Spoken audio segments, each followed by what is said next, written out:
Department of Education pangungunahan ang nationwide school safety drill sa Agosto 25. Ang report na yan ay hatid ni Bam Reyes. Pangungunahan ng Department of Education o DepEd ang nationwide school safety drill sa darating na Agosto 25.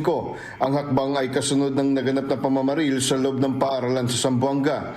Layo nito na mapalakas ang seguridad at agad na masawata ang anumang karahasan sa mga paaralan.